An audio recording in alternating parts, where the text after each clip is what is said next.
gubbins there. Move that gubbins there. Move that gubbins there. And that looks like we're looking at you when we're talking to the camera. Yeah. Oh, right, I'm really sorry. Must apologise tonight. The settings on my camera. Let me just see if I can get into that. I don't have access to my camera. Oh, bum. Right. That's all right. Yeah, I do apologise. Unfortunately, tonight the focus on the camera is on automatic. So if I show you something close up, like my hand, you should be able to see it. When I move back here, it is going to go in and out. Do apologise. Evening, Stuart. Evening, John. Elusive. Do excuse the sweat. It is running off me. I've been charging around like a lunatic for the last 25, 30 minutes. Hi, John. We got your email and I've read it out to him. And so, yes, he'll be checking it out later. Thank you very much. Thank you very much, John. Right, so, guys, first things first tonight. My love, thoughts, prayers, concerns, wishes to all those people affected by the flooding in the States there. I'm not going to name states, towns, villages, communities and things like that, purely simply because I don't know them all. And for every one I mention, I'm sure there are many others that are struggling. If you're in the States, guys. Hi, Janet. I have... John said I've got to be a love and tie you into one spot with some bungees. Yeah. Oh, interesting. I have found myself moved to tears a couple of times this week watching some of the reports coming out of there. So yeah, my love and concern goes out to you all. You're on your t-shirt. I am on my t-shirt. How arrogant is that of me? So I've opened my glass or my bottle of sherry. I'm pouring a rather large sherry. I saved my sherry for times of emotion. I'll lift my glass to you guys all here. To you guys that aren't out there and are here, I hope you're all safe. We got some pretty rough weather coming in. We've got 6 tornado warnings in the UK. Just be aware, guys, this can happen. Extreme weather patterns are out there. They can happen out of the blue. I've been chatting to a friend in Carolina or Southern Carolina who was saying hadn't seen anything like this in the 30 years he'd lived there. Oh, thanks, John.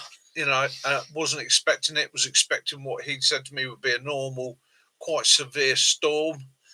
He said they do get some pretty rough storms, but this was just, it felt like Armageddon. So, again, wherever you are in the world, your preppers or survivalists, look at your kit. Even here for me, middle of Farnborough, southern England, quite mild climate, not too bad. Yeah, I always bear those things in mind. The extreme can happen, and the guys that are going to be best equipped to deal with it are ourselves through our teaching, our knowledge, our equipping. Hi, Stephen. We remove ourselves from being a liability to others and also put ourselves in a position where we can help others. One of the things I've been noticing there is water. Everybody's on about water. And as I said last week, and I've said in previous videos, even if you've got a small Sawyer water filter, you can start filtering water and sorting your family, your neighbours, your friends. It might be a long, drawn-out process, but you can do it. Oh, there we go. So there's that. Chin sorted itself out. Irritation went away, is cured. So as you can see, I am looking as rough as a badger's bottom at the moment, purely and simply because I allow it all to grow back. It's just deciding how far I go with this beard, and that choice I'm gonna leave up to you guys. Kaz this week is going to select some photos of me over the years with different beards, and I'm going to stick them out there on a short, and I'm going to let you guys vote and decide on which beard do you want to see. Do you want to see the Grizzly Adams? Do you want to see the Mad Axeman? Do you want to see the Regimental Sergeant Major from 1820? Do you want to see me? How smart is that dog? Do you want to see me looking like my dog? No, do you want to look like him? Yeah, lovely fella. Hi, Ray. So yeah, where do we go with that? Other than that, this week, have I decided to chat about anything in particular? Yeah, probably friendship. Probably friendship. Friendship, which sits alongside respect, which sits alongside just being nice, decent to one another. Um, I had somebody who I haven't had a lot of contact with. I know he knows of my channel. We've recently crossed paths in the YouTube world, and he I think it was Saturday morning. I think it was on somebody else's live, and he said, "Oh, remember I got my live stream 8 o'clock on Sunday night," and he does that monthly. And then all of a sudden he came back and he went, "Oh, Mick, oh no, I'm really sorry, mate. I'm really sorry. My life coincides with yours." And I went, "And don't worry about it, mate. You know, you've done this for yonks once a month. We didn't know one another then. It doesn't matter." And a couple of my mates have said to me, "I'll be popping into his because he only does it once a month." Yeah. I'm not going to get humpy about that. You know, what was nice is the guy was so respectful and polite and apologetic. And as I said, it didn't have to be, but I did. I know I'm grateful for that. So, any of you that are bored with me tonight, same time, once a month on a Sunday, Kevin's Rambles. Okay? Thank you, Virginia. Dive over there. I'm glad you. Sorry. Before it disappears completely. Yeah. Thank you very much for trying the garlic, cinnamon, honey, and lemon. I'm glad you find that useful. Yeah. And Kaz is going to be doing some more of them. She's got some more interesting. I was going to do some today. Recipes. Hi, T. Yeah. So, yeah, any of you want to pop over and support him, show him some love and respect, do so. Kevin's Rambles. Great little channel. Does some fantastic walks. I'm going to be going on one of his guided walks, funnily enough. Having a bimble out with him, having a meet up. Probably not until I've got my legs sorted, because I don't want to embarrass myself in front of all these proper walkers. All right, so yeah, so Virginia, yeah, I hope you're all good. John, I hope you're all good, and I hope it hasn't hit you guys too bad. Oh, wonderful. Right, so where can we go apart from that? Where can we go apart from that? So you got some recipes you're looking at doing in this week, aren't you? Mm. Anything in particular? I had something planned for today, but I've gone off that idea. I'm not quite sure on it. Okay, don't look forward to getting some of those sorted soon. Hi, Tiger Lily. Hi, Tiger Lily. How you doing, Tiger Lily? That's Tiger Lily. Tiger Lily. What was that character? Wasn't it? It was a character. Was it character? Tiger Lily. You'll have to tell me where you got the Tiger Lily from. It's triggering something, but unfortunately, if you're new to us, I've had it. I guess he's trying to tell you twice that he's in Dartmoor National Park is in court this week to stop a rich man from banning everyone for wild camping. Yeah, I see that, elusive. Yeah, right. So he can't stop. Right, we've been through this one before. So another chap you're talking about, another farm that he owns and that, and he is quite within his rights to stop people from camping on his farm. Okay, however, he doesn't have the rights, and he doesn't own Dartmoor National Park. The national park itself has always said they won't stop people from wild camping there because it has been a legacy thing for years. As long as people respected it, they would encourage it and allow it to continue. He has farmland, and if you look at the rights, the Crow Act, okay, and I'm not being negative here. I'm not trying to be RC. When you look at the Crow Act, if that is farmland, then yeah, he has every right to restrict people from wild camping on it. He doesn't have the right to restrict people from using public footpaths. He can't stop people from walking across the land in places where it's unfenced. But as soon as you've fenced a piece of land off and you're farming that land, yeah, you've got the rights to protect your crop, your herds, and your livestock. Now, I don't agree with what he's doing because I don't think there's any real need for it. Sandra. And I think he's a bit of a knob. Okay, and I don't care if he sees this. I think the attitude stinks. However, I also have to come out in defence of a lot of. I grew up in farming. I have to come out in defence of farmers. Quite often, people get arsey and sort of say to me, "Oh, farmer threw me off his field. At the end of the day, why's he got to do that?" Well, he's got every right. If it's his field, if it's his livelihood, it's his field, it's his crop, it's his livestock. He has to manage that, and people don't realise that there's all sorts of little effects. It's like some crops, not all crops, but some crops. If you walk from one field to another, and DEFRA get wind of that people are walking from one crop into another, you can be banned from selling that crop. You actually lose that crop entirely, especially if you're saying that it's GM free and it's or purely organic. You want it for shooting. Yeah.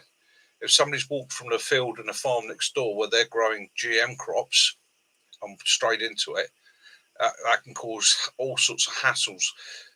It's not saying that, I'm quite happy with footpaths, rights of way, and all the rest of it through farmland, because farmers will maintain them and ask people to stay on them. But we used to have an issue ourselves where people would stray off the paths, start walking through fields, leaving gates open, taking their dogs in where there's livestock and even large animals. I've had people before now say, "Oh, what's the problem with my dog chasing the cows? They're big animals. They're not going to hurt the cows." Well, yeah, they are. The stress they're putting those cows under damages and injures those cattle. So there's a bit of a two-way street there. I can see it from both sides. However, I don't agree with what he's trying to do, because it's a wedge, and if he can drive that wedge, it'll only get wider. But again, support the national park. Get behind the national parks, and the more people that do, the better. Tiger Lily was Rupert Bear's friend. Who was? Oh, see, so I knew it from somewhere. It was something come back to me probably from my childhood, because I liked the Mission Time. I liked Rupert the Bear when I was a little kid. Didn't mind that so much, but I didn't like that one that lived in the woods. What was his name? Raggedy. Used to give me nightmares. Freaked me right out. Didn't like Raggedy. Anything that was sticks that was running. Nope. Even today, I think, even in my roughy and tuftiest-ness, Evening, Mac. Walking around the woods with a rifle, if Raggedy come running out of the bushes at me, better now. I'll be gone. Yeah, Mac, I'll come out in sympathy with you. I woke up on the floor the other morning with a dog looking at me off the bed. I had a weird dream that I was on a sinking boat. So I think what happened, I got on the edge of the bed and just did one of those slow slides off. But I sleep like a log. So unfortunately, when I woke up, I was like, "Oh, that's chipped me a little bit." And I think what I've done, I've just frozen a muscle over my left hip again. But again, so every now and again, you'll see me give a little jump where it twinges. God, grow that beard back. Look how wonky that face is. Oh, God, my wattles is all showing. Me double chins. Oh, I must say thank you to Dog Dad. Sent me a message the other day to say he was quite impressed at how I was looking with the walking and that, and the fitness. And hi, Benny. Losing weight. To appreciate it. Benny Bushcraft, how you doing, mate? I'm doing great. How's you? How's that lovely daughter of yours, little Brooke? And how's little puppy one? And more importantly, how's the mum? All good, I hope. Sending you. I suppose that people walking, having a picnic, are not so likely to have a fire. Some sort of cook system. They,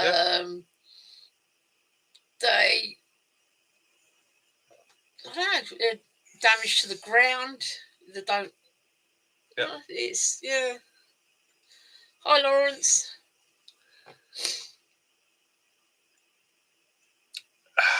Daz, I agree with you 100%. Right. I personally would like to see wild camping in its entirety in the United Kingdom, everywhere in the United Kingdom, made legal.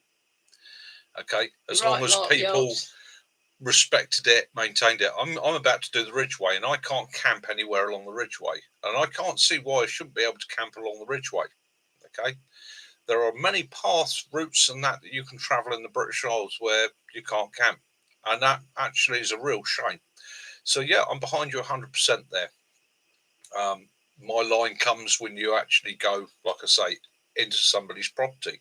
Now, I know there's guys that do wild camp on people's property, and I know there's guys that are very respectful, very careful, and all the rest of it, and that is absolutely brilliant. However, where we do have the issue is if we suddenly turn around and say it's made legal, can we police it? And you'd say, why do we have to police it? Well, you've only got to look at what's happened with sticks. You've only got to look at what happens at other people's woods, TA Outdoors recently, and so on. So with all these things, and every freedom that you have comes a level of responsibility. Now, for those of us that are responsible, and I know all you guys are, there's also the idiot factor out there. There's the group of lads that in the pub on the Friday night go, do you know what? Let's go to the woods, light a fire, get a load of tinnies, party it out, and all the rest of it. You know, I'm only saying by personal experience, Daz. I've never actually seen anyone with a stove. Perhaps they do, but I've not ever seen one. Yeah, it's one of those. It's a very emotive subject. It's a very difficult subject, and like I say, I see it from both sides because growing up on a farm, yes, we did used to get people to turn up on the farm and camp and all the rest of it. Thank you, Lucy. And in the majority, they were really well behaved. You know, you didn't even notice they'd been there. You might come out in the morning to see where a tent had been or something like that. Evening, Lee. But you also had the occasional fool, sort of call them, turn up, you know, create a problem. People set fire to bales. People start doing things that they shouldn't be doing. And like I say, and it is down to stupid little things like climbing over gates. It's like, how many people know how to climb over a farm gate properly? Yeah. A number of times I've had stuff thrown at me as a kid for going over the gate on the wrong side. You know, for any of you that don't know, never thought about it, if you have to climb over a gate, go over the hinge side. That's the strongest side. That's the supporting side. If you go over the other side, you're putting all that pressure on those hinges. It acts as a fulcrum and pulls the post over. Benny, when I saw your video the other day, I did actually say to Mick that I bet the farmer's going to be putting fences up because he looks like he's put the trees have encroached into his field. Yeah. So he's taking it back, and then you showed the new bits of wire. You might even find, Benny, that little strip of woodland runs up through there. That little tiny strip runs up through the fields isn't actually on his deeds, and you find that sometimes on farms. You find you own a field here. There'll be a small piece of coppice or woodland that quite often is common land, and some of these can end up islands isolated within a farm, and then you've got the field the other side. If that's the case, then legally he's bound to actually fence it and put a boundary marker up. Now that could be a bit of a bonus to you, because if that little bit of copse running through the centre there isn't used by anybody, is common land, right? But then you just have a chat to him, you know, figure it out.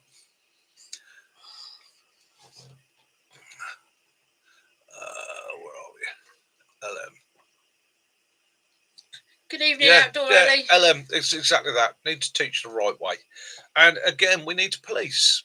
We need, as responsible guys ourselves, we need to police. If you see somebody that's doing something, you know, I'm not saying you go running in there, rip their tent up and all the rest of it, but it's, you know, if you used to do a lot of Green Lane in the Land Rover, and we used to get all sorts of stick from people saying, you know, you're going off the tracks. No, we weren't. I always had a camera at the front of the car. So if we caught anyone that was doing things they shouldn't be, I could have photographic evidence that that's what they were doing. Yep. And we used to get blamed for, you know, all the messing up. But a lot of the times it was like legal motorbikes or fly tipping and... Yep. People just going out for a walk and brought their bottle of drink with them, couldn't be bothered to take it home and just threw it in the bushes. Well, it's like dog walkers, isn't it? Yeah, so we often used to have a black sack, and when we used to stop for a cup of tea and open up the back, you know, put a little gas fire on, we'd be picking up water bottles and crisp packets. Everybody else's crap. Yeah, taking it home. It's the other thing. Anybody who walks in the countryside has seen this one. You've seen the dog poo tree where the bags grow. Yeah. You know, it really annoys the tits out of me. I've got a dog. I've had dogs all my life. I've always picked after my dogs. I've always bagged it. Yeah, it's no fun. You've got a bag of poo. It's in a bag. It's sealed. If you need to, double bag it. put it, take it away with you, dispose of it correctly. But why? And it always makes me laugh because I've caught people hanging it on a fence. Oh yeah, I'm going to pick it up on the way back. No, you're not. I guarantee you're not. Right? Because as soon as you walked away from it and nobody's seen you or caught you, your mental state is, oh well, somebody else's problem, not mine. Yeah, those used to be one of my pet hates, and of course that then gets all dog walkers bad name. And I've had people, oh, shouldn't be allowed dogs up here because dog poo everywhere. And you're like, yeah, and I can't really argue with that, can I? So all I can turn around to is show them my dog poo bags and go, I'm responsible. It's the idiots. The dog picked up for him. Yeah. My dog sits there and goes, don't understand it. I put it there and you pick it up. My human collects it. He thinks I bring it home. I've got a big bucket of it somewhere where I'm storing it. Oh, Lee, that sounds painful.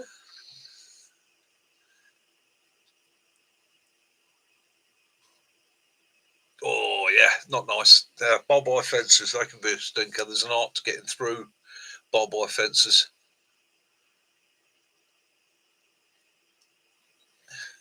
Yeah, it's... Yeah. Excellent, TJ. Congratulations. Don't pass around stuff. Yeah. Oh, I've done that on my motorbike. I've been going along with something that's come out of a car, stopped and picked it up, caught the bugger up, and I will catch them up and chuck it back in the car or bang on the window, get them to stop and go, that's your crap. You take it with you. I'm a bit... Oh, that's horrible, isn't it, Benny? Someone leaving a dirty nappy in the middle of a field. Oh, mate. Yeah, again... Yeah, it's just what... It makes you wonder what their hands are like. Yeah. Yeah. John, exactly that. It causes confusion for the dog. Oh, yeah, the electric pig. Yeah. What Mac's talking about there, we used to have a friend, a place called Hindhead, and he used to raise pigs for me.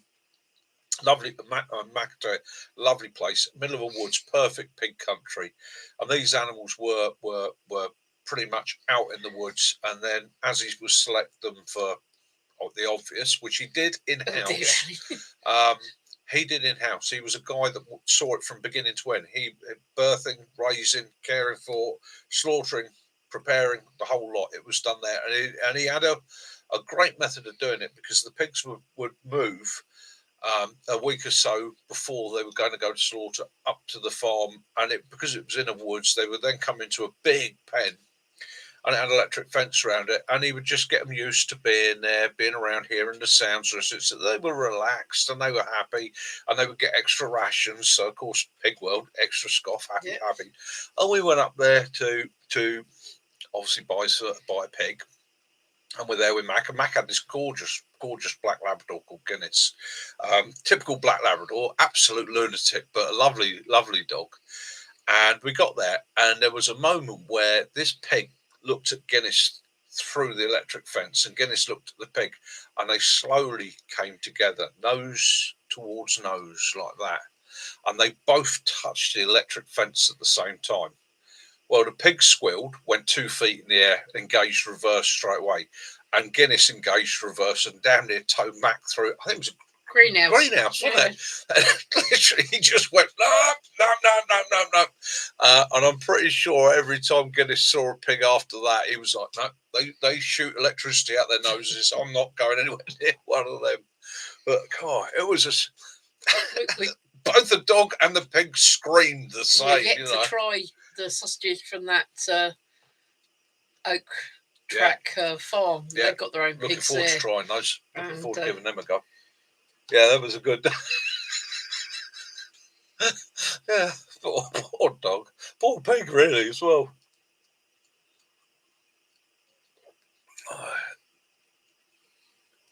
Yeah, electric fences. I had my fun. When I was a kid on the farm, I used to get your mates from the town that come up for the day and all the rest of it, come up for a wander around. You get the air rifle out, and they'd be quite, you got an air rifle. And as you got a little bit older, the 410 would come out. You got 410, and they'd see all the animals, tractors, or you jump in a tractor and move the tractor. And like, you can drive, and you take them out. you'd have a bimble around the fields and that. And one of my favourite things to do was to grab their bare hand and then grab the electric fence at the same time. And these were cattle fences, so they were quite a high belt off of them. And if you do that, you don't get the shock. It's the person at the end of the line that's earthing out gets the shock. So, so I used to think I had cojones of steel because I could take the shock and they couldn't. Helena, Katrina, Just a Law. Hello from Ukraine, British veterans with International Legion. Thank you very much, Helen and Katrina. Helen, Katrina, stay safe. No, we love you. Stay safe. You're doing a grand job. Okay?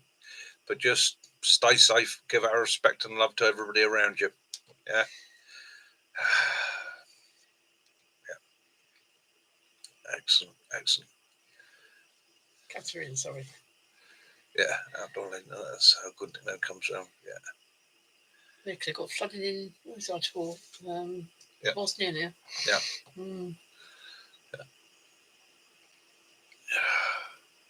That's what stopped me a bit dead in my tracks. Yeah. I'll raise my glasses to you.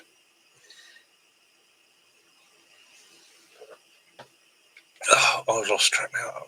Swampy. I had a mate called Swampy. Oh. Well, the smelly bogs. There's ones that the water is black and smells of rotten everything. Yeah. We went into a puddle of up on Salisbury Plain, and what we hadn't realised that up from this huge big puddle that we're all feeling great in the Land Rover, go through it and spraying up. We hadn't realised there had been a deer knocked down on the main road, and it sort of rolled downhill and ended up in the puddle. It was only after about the third vehicle went through, created a bow wave, it floated out into view, and it was buoyant. Yeah.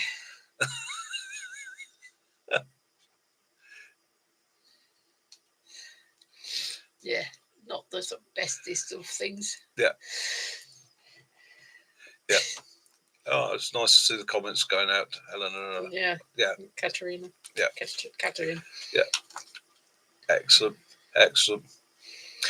So, what else can we cover today, Cass? What else can we cover? Oh, the bike. Okay, dokes. A bit of news on the bike. No, actually, I can't say too much. Nothing about his push bike. Nothing. Nothing about the bike at the moment. Nothing about the motorbike. Yeah, can't say anything about that. Yeah. So, cheers, TJ.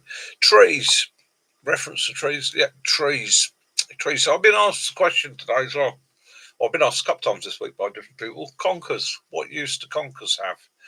Okie doke, horse chestnuts, sweet chestnuts, two different things altogether. Sweet chestnuts can be eaten raw, can be cooked, can be processed, can be used in many, many ways.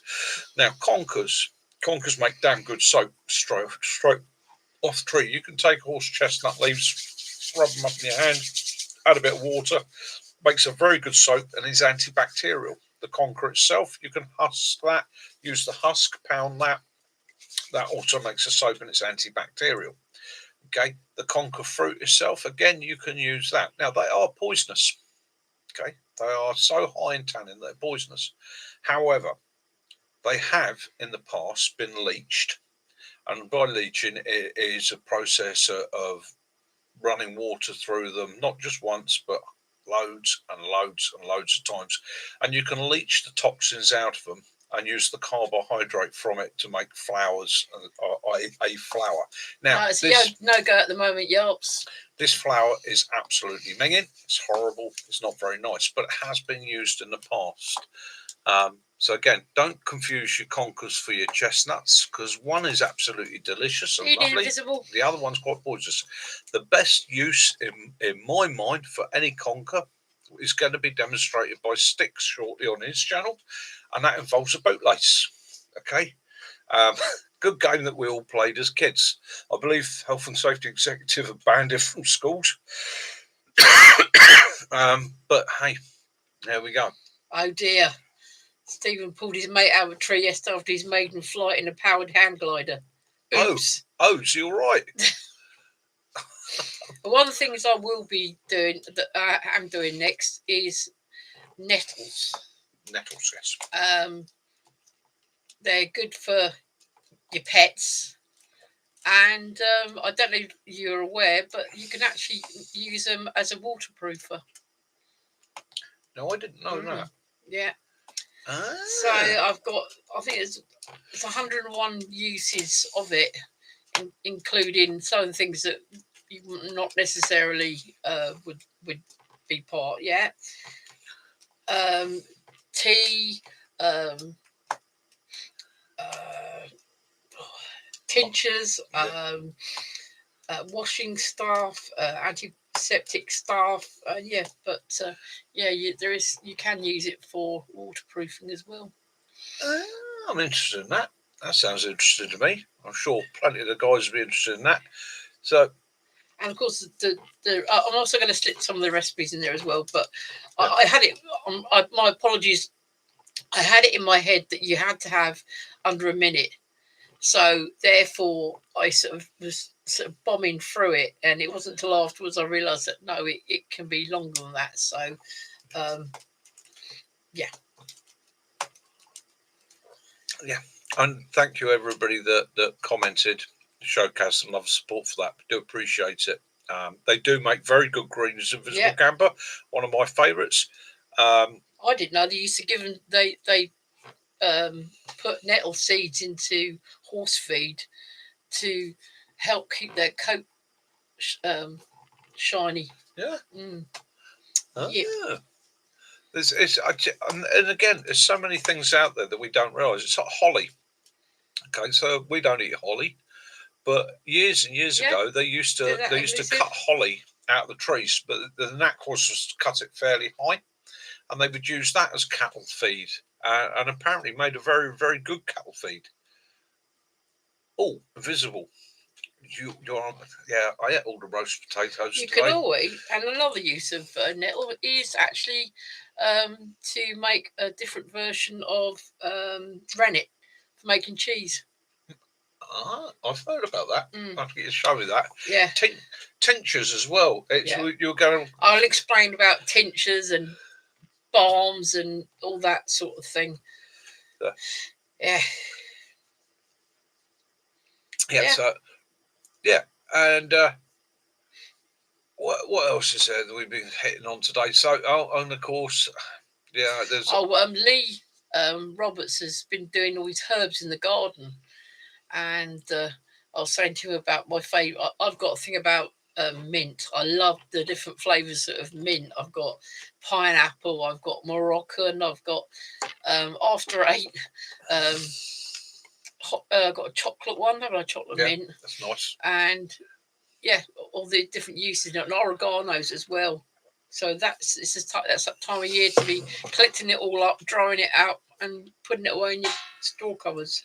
Helen, Katrina, you guys stay safe, look after yourselves, have a good, clean, quiet patrol. Thank you for joining us and stay safe. Thank you for your support. Okay, thank you very, very much. Just stay safe, look after yourselves. Know we love you. All right. Evening, Kiwi. Evening, Kiwi. How you doing, matey? We were sort of speaking about that at the beginning, weren't we? About those storms. That it's terrible. Yeah. It can be a bit rough. Oh, it's going to be a bit rough out there. Yeah, we did that, Mac, right at the beginning. The state of things in America with the flooding and that out there. Yeah. Mullen. A good book for foraging, Virginia. No, TJ.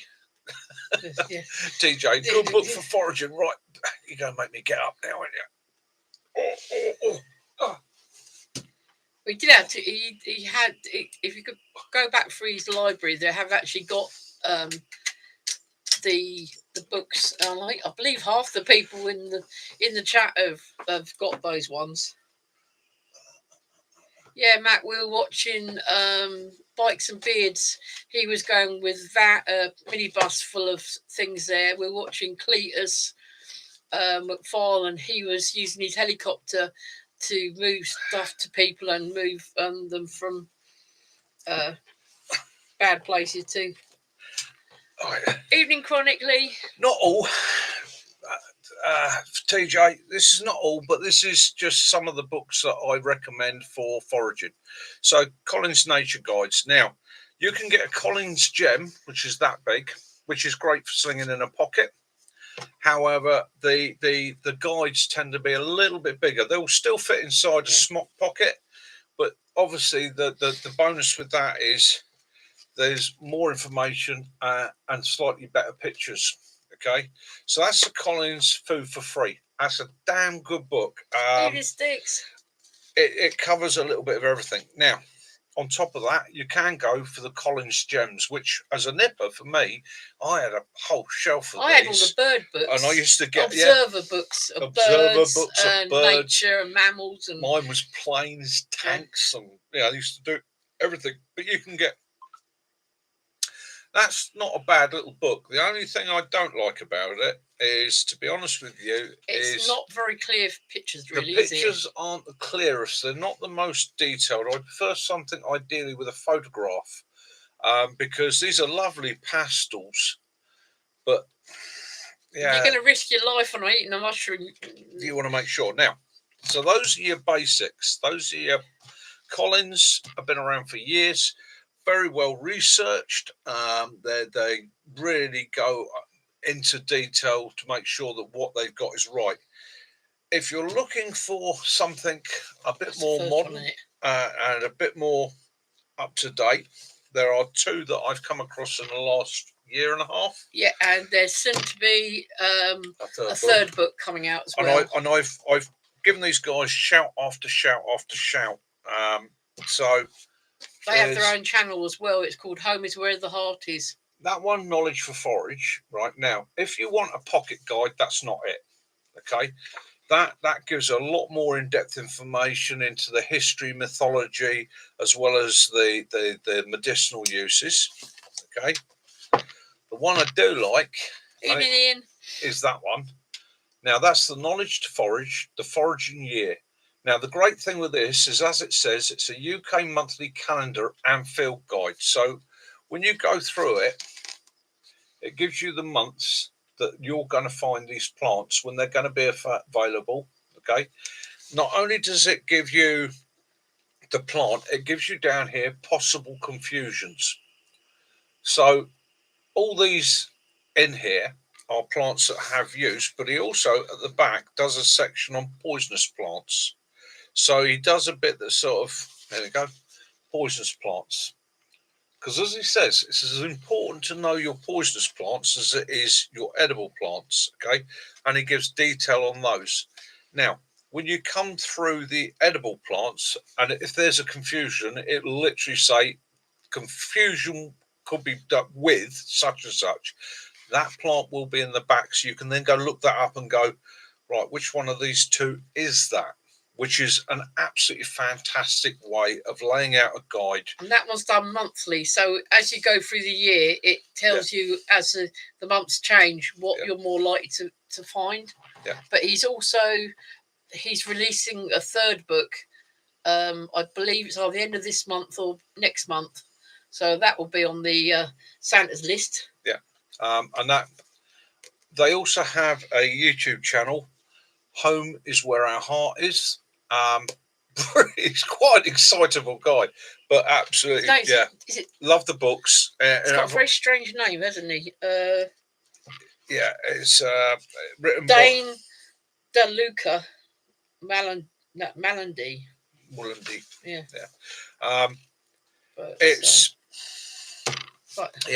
It's my go-to now. That's the sort of information you'll find. It's very good. Nice, clear pictures, and it gives you the information that you require. There are, like I say, difference-wise, is when you look at the guides. The Collins guides, I've always loved. Wild Camp in Sparford. Nice to see you back. Always loved these, because that's what I started off with, a nipper. But it literally one photo, one hand-drawn picture. whole series of pictures showing you what it can look like at different times of the year, different stages and different parts. It's great. So, yeah, Knowledge to Forage. That's the foraging books I'd go with. Now, Knowledge to Forage you won't find in the shops. That's on Amazon. You can get Amazon or eBay. I think the last time I think Lee Michelle wanted the book. I think they were doing it on special. I think that was £19, the big one, and but yeah, they have them both Amazon and what I'll do is I'll put the their codes, book numbers. Their books are self-published. They're not through a publisher. There's not a publisher making a load of money out of this. It does Every make good penny mortgage, that they get from this goes back into the production of the book and sort themselves out. So again, it's nice to support people that way when you know there's not a big multinational behind it going, oh, we'll make a few quid out of this. So they self-publish, which means they pay for everything from the paper upwards. Well, Lucy, I intend to do some things that it's for this time of year going onwards. So yeah, I hope to do some sort of like nettled, but I do so also at least one other recipe a week, depending. Yeah, Daz, and I do apologise for not making it to your camp, mate. I've got basically a combination of the leg, the back, and I've told you in the message what I've got. I've got something coming up this week which I've got to get sorted, or the week after I've got to get sorted. And one of the things I don't want to do this appointment, if I get a cold, get a flu, get any sort of infection or anything like that, cough, that I have to wait another 3 months for the next scan. So I don't want to do that. I want to get it. Yeah, I'm trying to keep myself good. Thank you, Lee. The foraging yearbook, which is a smaller book, that's £12.90 on eBay at the moment. That's a really good price. Yeah, and Lee, you'd love it. It's a really good book. Yeah. It's well, Lee's already got it. I'm waffling. Food for Free is a good book. It is a good book. I've got Food for Free around here somewhere as well. We have. And my collections of I've got everything from the Kitchen Witch to the all sorts of books that I'm going to be sharing with you in the So what Caroline's going to do with her books is, as she goes through her series of videos and that, she will show you books that you can go and find. Some of Kaz's books go back a long way. I've got an 18th century cookery book. I've got a really nice recipe in there for jams. It includes sloes, elderberries, and And I love bookshops. See, it's. I mean, this one was given to me by my mum, but she got it from a bookshop. So you get things like that. Okay, and that's this book goes back through all the grains. So you go through things like foxtails, bulrushes, things like that. It's old knowledge, and it's recipes. What you can make, what you can't make, how you can store it. Pearl barley into stews and that, because it's one way of bulking it out, but it's also healthy for you as well. Yeah. And the red lentils, and and again, so I used to love my observer books. I used to have horse breeds, like I say, birds. I think I had one on the seashore as well. Yeah. So again, things like that are always worth finding, because there are a lot of wild nuts, grains, and that out there. All our modern grains, when we look at wheats and we look at oats and things like that, they're all come from wild derivatives.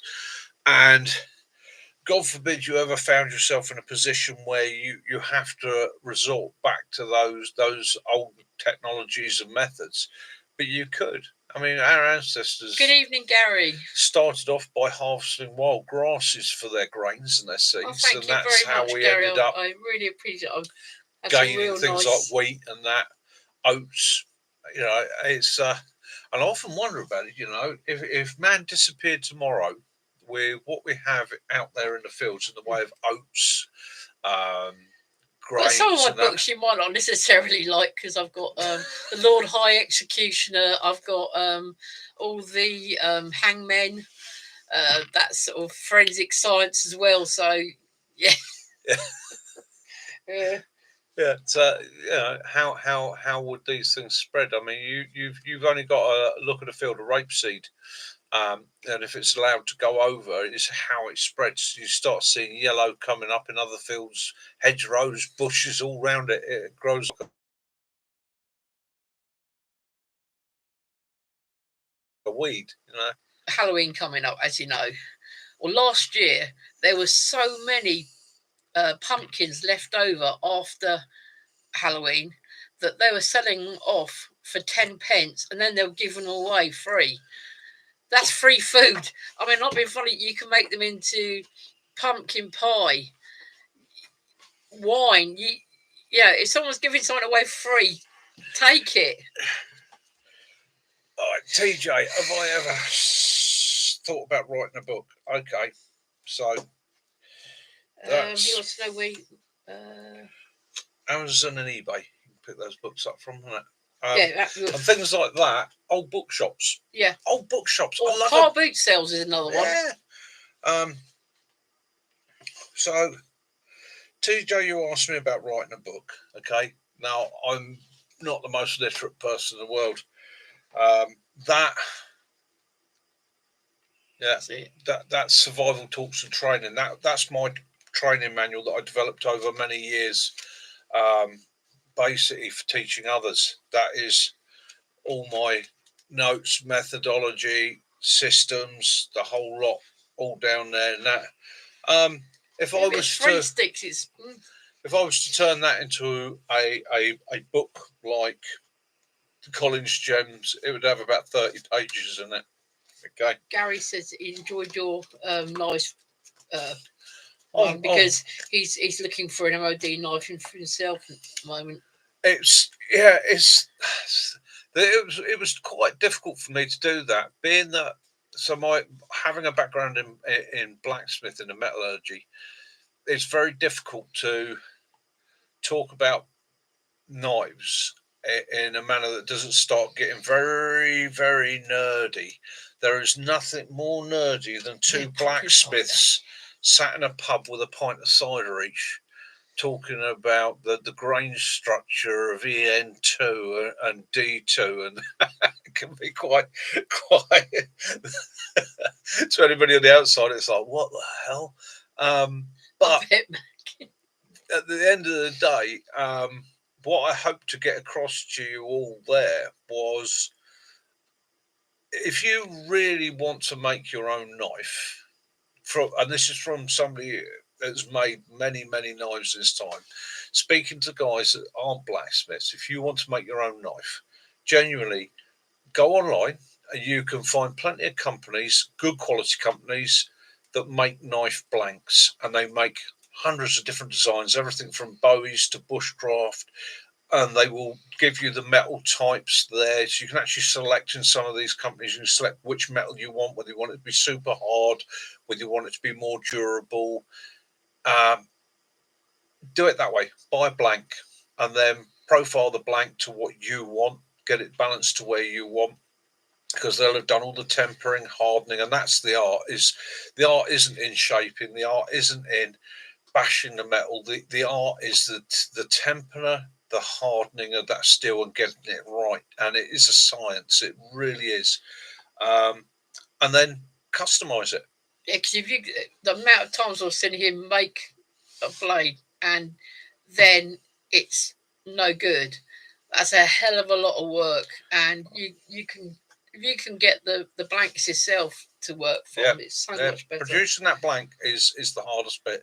It's a nightmare. I mean, I've when you spent 4 or 5 days producing those blanks ready to go into the next process, and you've taken them out of hardening and you're checking them, and you start seeing micro fracture or a delamination in it, or something like that. It's quite heartbreaking.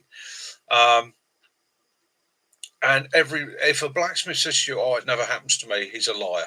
Okay, simple as that. You can tell him from me. You can actually go on his channel and tell him that you've never had it go wrong. It does.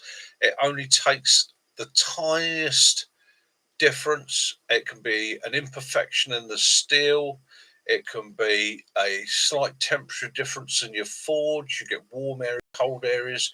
It can even be down to things like the fluxes you're using might be getting a bit old, or it's balled up and it hasn't coated evenly. So there's a lot Lucy, goes if wrong. you'd be surprised, I mean, Jason, the outdoor kitchen, he got a saw blade? Yeah, saw blade. Saw blade, and made this. It was like a blooming Klingon knife for the kitchen. Yeah. And it's bloody sharp. It's really nice knife, but it's he said he wanted to make a knife for his kitchen to his own design, and we found a hardened steel, and it was a high chromium rating, so it was almost stainless steel, circular saw blade that had been for industrial use. And I said to him, more to come, Lawrence. We'll go with that. And we mapped it out, shaped it, annealed it. Yeah, made him the knife from that. But buy the blanks, do your own handles, make your own scabbards, all that sort of thing. That's not beyond anybody's skill set. That's something you can do, and make it your own. Make it to fit you. Make it comfortable.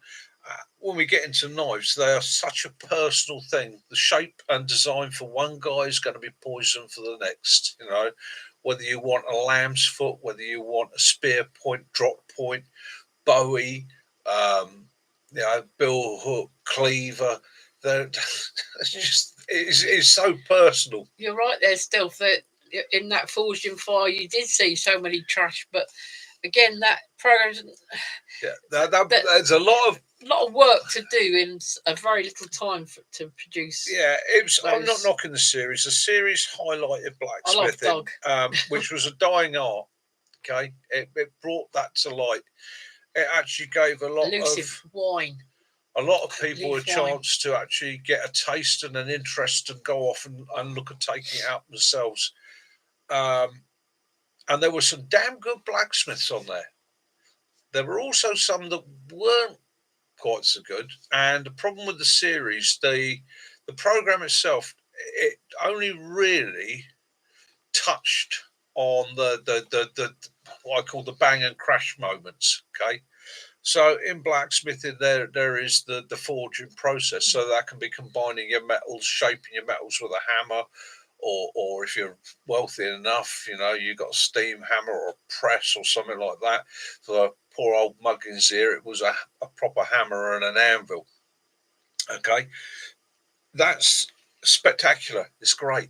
It's wonderful to see.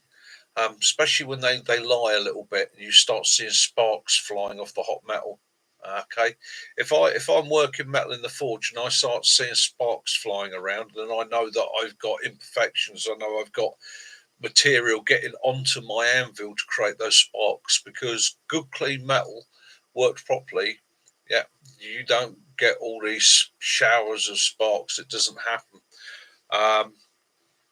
They then would go through the process, and they would make it look like the guys would make a knife in 2 days, which they didn't. That's no.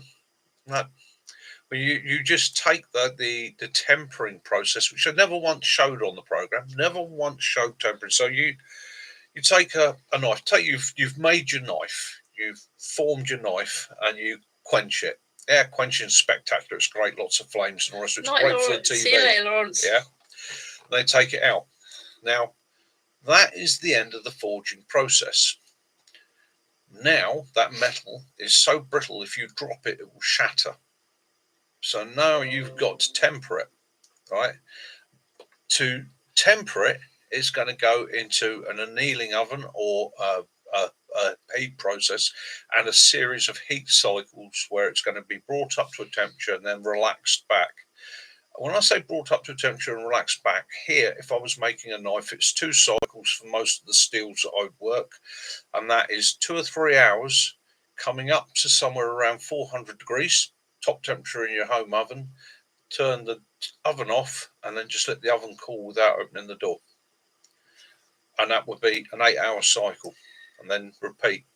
And they never showed that because that's the long, boring bit. That's the bit that is like, really, what, you sit around and wait for hours? I thought you just went inside. And then you've got the finishing. And yeah, there's two ways of finishing a knife. You can do it on a belt sander, right? Mass production. Do it on the belt sander. Fantastic. Do your profile. That's it. It's quick. Hacks metal off of it. Okay. You watch a good bladesmith working, and he'll do that to start to get it roughed out. Once it's roughed out, it then goes to hand work, and he works it with his hand. And the guy that taught me said to me, he said, there is, for every item you make, you'll pay a price to the gods of the forge. You will either cut yourself, burn yourself, nick yourself, knock yourself. You will pay a price. You always do. And again, they never show that used to happen. And it gets to the point where, yeah, you do it and you go, paper dues, that's going to be a good one. So again, in those TV programs, they don't show you the long, boring process. It's not what people want to see. It's like watching a bricklayer. A bricklayer makes a fantastic wall or building, absolutely stunning. You turn up and look at it and go, what a work of art. Do you want to actually spend the 2 weeks sat there with the camera watching him put one brick on top of another? No. So, and it was the same thing with that, which was yeah, I get why they did it. It was just a shame that I wish they'd just sort of gone, and 3 days later, we've got the guys back. The knives have now been annealed. So yeah, that's where it goes. Like Lucy, if you can turn acorns and you cook them down to be like peanuts. You just got to keep boiling them to the brown. Water's not brown. It's about 3 times, isn't it? Yep. Native American Indians, before the coming of the white man, when they would migrate, and these were migratory people, so they'd have their summer hunting area, their winter area. But they used to say they never once left an oak tree, leaving an acorn on the ground. Sorry you're not feeling very well. They would gather all the acorns, that they could find, and those they couldn't use, they would bury. They would bury them in mass, so that when they came back through, if it was tough later in the year, they could come back to them. So with acorns, you've got to leach them. So it's a long-winded process, just to tell you. It really takes ages. But the quickest way I found of doing it is take a knife that is stainless steel, or you're not too worried about, because the acorns will turn the bare metal, a carbon metal, purple. So if you want to dye your knife purple, it's actually quite pretty. You cut the acorn in half and shuck it. Right? So you literally then take the shell off, drop it in a bucket of water, fill a bucket of water, boil it. You boil it until that water is absolutely brown. So you're looking at a good 10-15 minute boil, and it's a hard boil. And then you drain it. You refill it with cold water, bring it up to a boil again.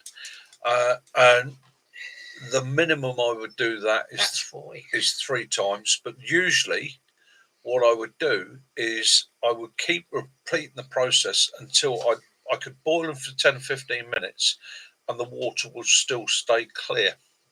At that point, you know that you've got all the tannin out. Okay. Now, what you can do then is you can take them out, put them on cloth, let them air dry. Okay. You can put them into jam jars, brine them, keep them in brine. You can store them in oils. Or my favourite is to then put those halves into a pan, toast them lightly, throw on some salt, and very, very similar to a hazelnut in taste and texture. Sending love and healing light to you, Owen. Yeah. Yeah, Gary, it's that's he's been speaking about that, looking into next year for his bike. Yeah. On the board. Yeah. I've been sort of running through my head plans. What would I like? I've been doing some research, looking into things deep. deep into things. Um, yeah, I mean, I'm looking towards an adventure bike. I'm looking for something like an old Transalp or something like that that would make the ideal basis for the survival bike. I was at one point talking to somebody I knew about acquiring a sort of 750 size Honda and then scrambler fork in there, you know, big springs on the rear, lifting it. Realistically, that's not a practical idea. The last 750 four cylinder that I turned into a chop was a one man rocket suicide machine. I wouldn't want to ride something like that as a scrambler. So I'm looking around, seeing what's out there. I got Bernie's bike breakers. I might pop over and have a look over there and just shop around. You never know. You never know. Owen, yeah, no problem, mate. You chill. Take it easy. Take it easy. Armstrong 500. No, never got to ride one. Um, never that keen. That was the Rotax engine, rotary job. I'm not a big fan of Rotaxes. They're not the most reliable. Yeah, The we watched that long way round and long way down. Yeah, yes, did thoroughly enjoyed that, Gary. That was that was a BMW. Um, great bikes. And again, you see on the wall there on That's my it, list. GS 1100. Yeah, on my list there is BMW minimum 750cc. So again, because they're such a well balanced bike, Look forward to seeing that, Owen. they got a really cool are. clip on the trail cam. We'll reveal Wednesday or Tuesday night. He's caught a cryptid. He's caught a cryptid. I bet he's caught a cryptid. Yeah. Oh, right. So those of you that might not have had a look, life's a hobby. He's been putting out his trail cam in his woods in Ireland, or his woods, the woods he uses. Forest, more like. Forest, yeah, proper forest on the edge of a mountain. And he's absolutely got some fantastic footage. Seeker deer, badgers, pine martins, bats. Yeah, absolutely fantastic footage. I'm absolutely blown away. And as somebody who used to do a lot in the stalking world, his footage of deer was just like making me grin. And not from a point of view that I wanted to shoot them, it was just actually seeing the condition of these animals, seeing how good they looked and all the rest of it. Thank you, Lee. Brilliant to see. Absolutely thoroughly enjoyed it. Because I see Dartmoor, I don't know if you've seen that they've released pine martins on Dartmoor now. They've been keeping them sort of penned up. Yeah. And now they've just given them the soft release, and they've actually started leaving the little enclosures that they've been putting them in. I do love a pine martin. Yeah, I mean, that's one of the things as well in the countryside today. So we took all the alphas out. We took all the predators out. We took all the management out. We hunted them into extinction to protect our game birds, to protect our food stocks and supplies. Way of doing that to you. Kitten. Yeah. KTMs. Yeah, they missed the trick there. Yeah, they should have gone with the KTM. Yeah. Woohoo.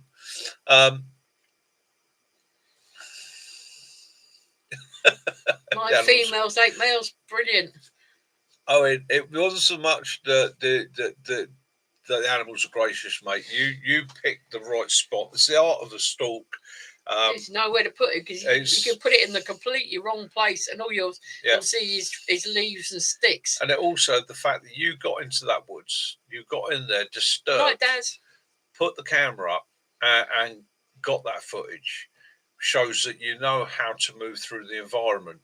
Okay, a lot of people would have gone clumping in there, frightened everything off for miles, and the wildlife would have been like, "I ain't going back there for a few days," and you didn't. You're accepted by your woods, the wildlife, the spirit, nature, everything like that. It accepts you there. It knows you come with no harm, no malice. You've always respected it. I saw a picture today of 3 Highland wildcats, And although they look like pretty tabby cats, their eyes, you can see it in their faces, they just want to rip your face off. 900 milliliters of water on a Trangier. Depending on the cook system, I reckon it's going to be somewhere around probably about 17 to 19 minutes.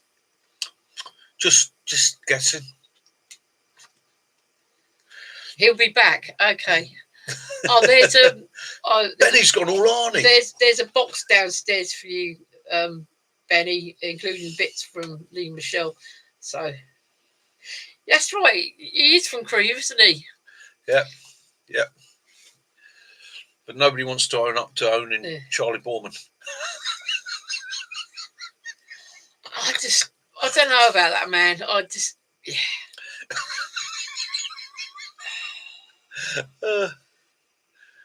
just love to slap the flipping. That's all right, Benny. Off him. You send me your box, I'll send you my box. They'll pass like ships in the night in the postal system. Oh, mind you, British postal system, that means it's got to go through 3 or 4 different places where somebody will go. Stuart, is that worth anything? Didn't his brother fly a Spitfire? Impression, yeah. I think he did. Oh, got to be spirits all the way, yachts. I mean, don't get me wrong, the gas is a lot more efficient. If you keep drinking that, you're going to have lost spirit, and I'll be getting a light and go...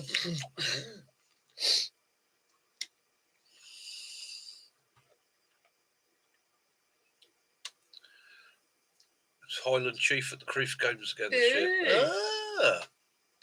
Interesting, Mac. I think Mac will go up and challenge him next time he's up there as chief. I know he'll win. I know he'll win.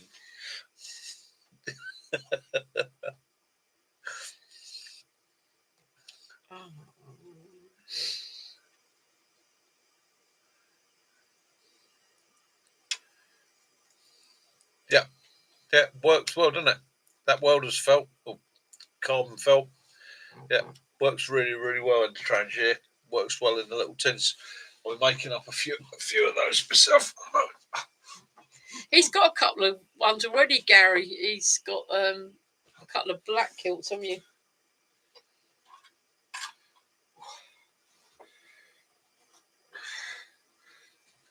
I'm making some little stoves. Use some welder's felt. Oh, they work quite well. They work. Colin McGregor.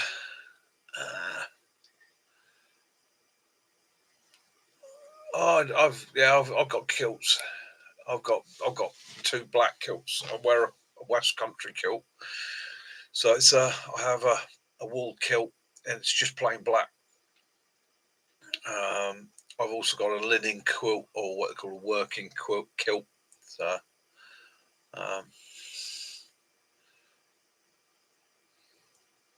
perlite, perlite works well. You've got to watch out for dust with perlite though. Again. Excuse me, I've got to stretch out a little bit. That's only 10 you gain. Just give me 10 press ups. Go on, hurry. Give the press ups. Press down.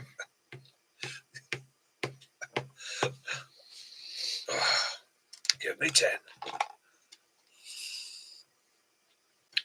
Yeah, perlite in the forge works well.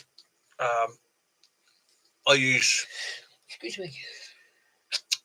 I use perlite bricks, and they work quite well. We actually did the bike club. We had a Christmas thing where we had indoor bowling, didn't we? And you and one of the others wore kilts. Yeah. Yes. Yeah. I've been known to wear a kilt on Where a motorcycle. Where you been, Lawrence? Oh, you had to read, didn't you? Yeah. I've been known to wear a kilt on a motorcycle. It's refreshing. Quite refreshing. Don't stand up. That's all I'll say. It'll cause the car behind you to back off.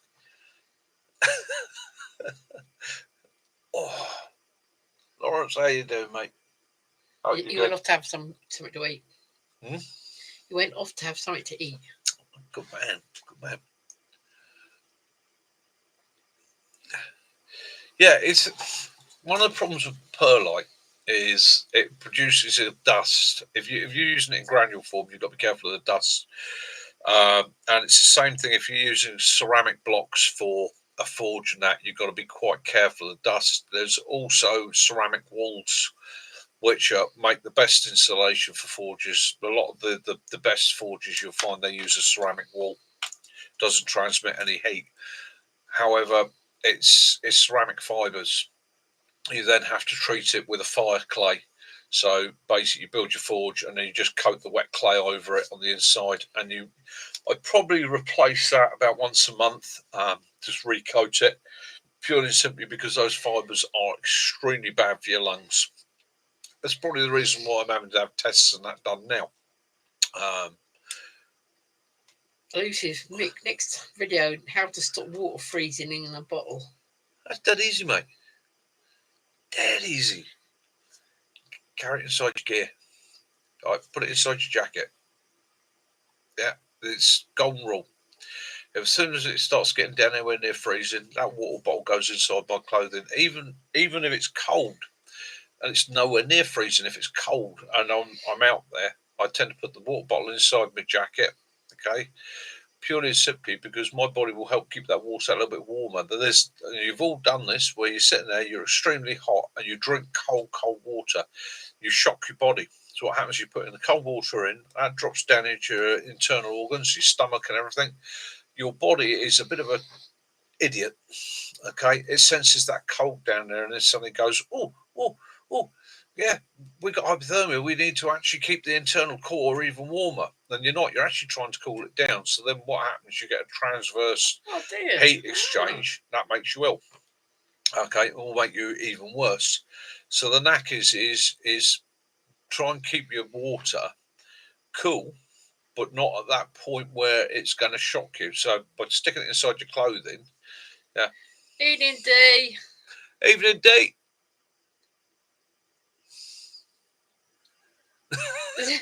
Good, yeah. Yeah, that'll work, Lee. Derek, that'll work definitely. But yeah, keep it inside your clothing. You don't want your water bottle, even it. And again, if you're in really hot environments, you don't want that water icy cold. Okay, for the 30 seconds that you're going to go, oh, that's better.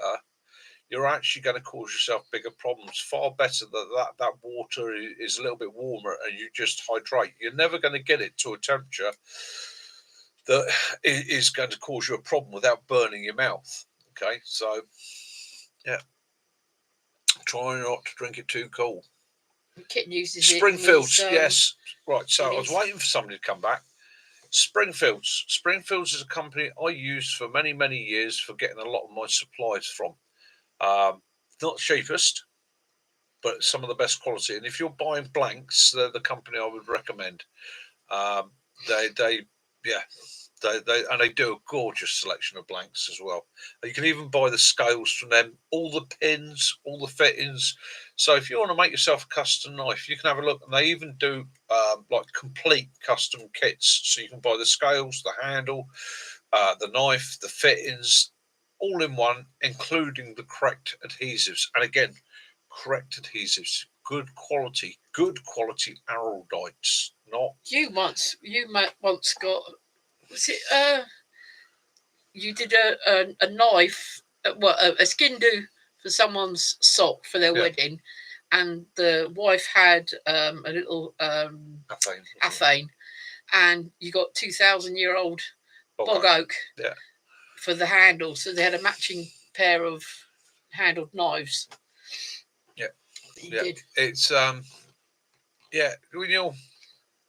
Springfield's good company.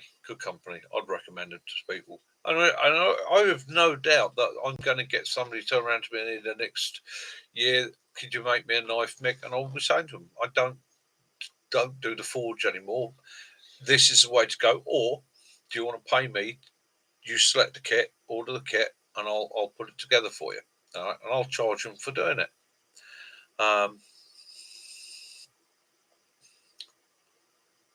They are pricey. Yeah. Yeah, and they are very, very, very good. Thing is, everywhere Yeah. since COVID, everything's got prices, isn't it? It's sort of But you pay generally for, all over. without being funny, you're paying for the quality. Mm. You're paying for very good quality steel and the processes that it goes through. And also, it's quite a niche market. Okay, so selling knife blanks is not something that many people, there's not thousands of them going out a month. When you look at companies like Springfield, they probably only sell maybe 100, 150 a month. And I wouldn't be, would you like a? No, I was just saying. I wouldn't be the one to say it, but there are maybe, and I've never done this myself, but I do know of one or two rather unscrupulous blacksmiths that will basically go and buy all the blanks. They will have a drawer full of blanks that they've made themselves, and they're not. They're from Springfields. But there we go. Crab balls, King Alfred cakes, yeah.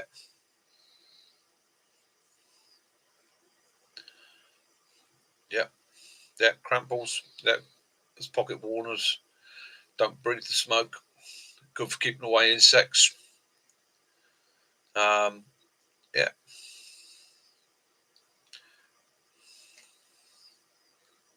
They are called King Alfred.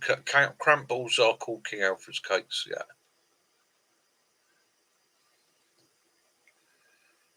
A lot of companies that were selling knives have gone by the by, Lee Michelle. Oh, but also a lot of companies that were small, decent suppliers are keeping going. They've actually gone to the point of getting the correct checks in place.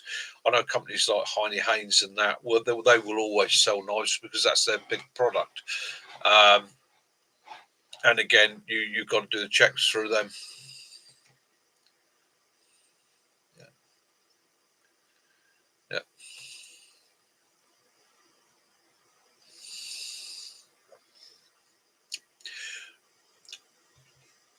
Right.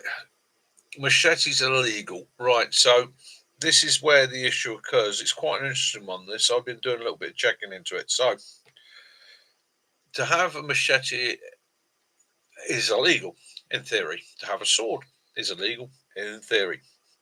However, the next paragraph in the wording of the law is the bit that you've got to take notice of. And this is a problem with a lot of things. People only ever look at the first couple of lines. Okay. They look at things like it is illegal to carry a bladed implement in a public place. Bink. Oh, knives are illegal. The next line, without good reason. Okay. And then it goes into to dictate what the good reasons are. And with machetes, bill hooks, tools, it does actually say, right, without good reason. Right? Good reasons could be use in agriculture, use in so and so. So basically, what you've got to do is put yourself in that mindset where you go, yes, officer, I know there's a machete in the boot of my car, right, or a bill hook in the boot of my car, or a large knife in the boot of my car, along with a pack, along with my training gear, my firelighting equipment, or rest of it. I'm a bushcrafter. I use it in the pursuance of my skills and my abilities, and it is in the boot. Yes, it's a pain having to put it in the boot, but you've got to give and take with the law. Okay, so by doing that, you're protecting yourself.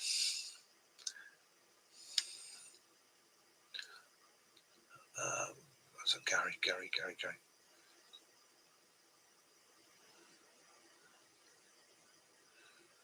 Right, yeah. So Gary, J. Adams was the company that first designed and made the MOD survival knife. They are the original MOD survival knife. If you've got a knife and it's stamped J. Adams serial number with the crow's foot on it, you have got pretty much the golden beastie. I don't have one up there. I have a Webtex copy, which was made in the 80s under license. But yeah, a J. Adams, that's the way to go. They were the original. They are the best. They are the number ones, and they come in two types. You can get the black phosphated blade, or you can get a highly polished blade. I prefer the phosphated blades; they tend to wear better. I mean, mine's 80s, late 80s. Yeah. I've got that on it. Yeah. And You're I've talking about 4 years old now. oh, I never think of it like that. Just excuse me being a bit stiff. That's because he had to go driving today when he shouldn't have done. Right, so Stay there, Willow. I customised mine so straight out of the box. They're not the best knife in the world, okay? Which is makes me go, what? You're always saying they are. Yes, they are. Out of the box, they are designed for a squaddy to go into the I saw vehicle some kit. Americans the other day saying that these are very chunky. They thought they were. Oh yeah, they like. They don't. It's too heavy. Too heavy for them. Too heavy from weak wristed. That's all I'll say. Okay, so when it comes to you, when you buy one, you've got this phosphate coating on the blade. Now that's 40 years of use. Okay, 40 years I've had that, and I've beasted it. Okay, and originally this handguard comes out both sides. I've taken it off on the back because my hand's not going to slide back past that. Okay, and that rear handguard was a pain in the arse. I've put a very slight cutout in there where my thumb sits, and that's where I do my ferro rod, because prior to that I used to crimp down a blade and use the tip of the back. So that made it a bit more usable, and I reshaped the handle. The handle, when you first get a J. Adams out of the box, you'll pick it up and go, bloody hell. Yeah, I think that's when we were watching the Dutch Bush guys. Yeah. They were the ones that were... Yeah, no. Yeah. Now they modified theirs, and as you see, I modified mine. I made reshaped the handle to fit my hand, which is one of the reasons the knife comes so chunky, is to allow you the scope to do that. But what I would suggest you do, because one of the things that I found that this knife is good for is for digging, prying.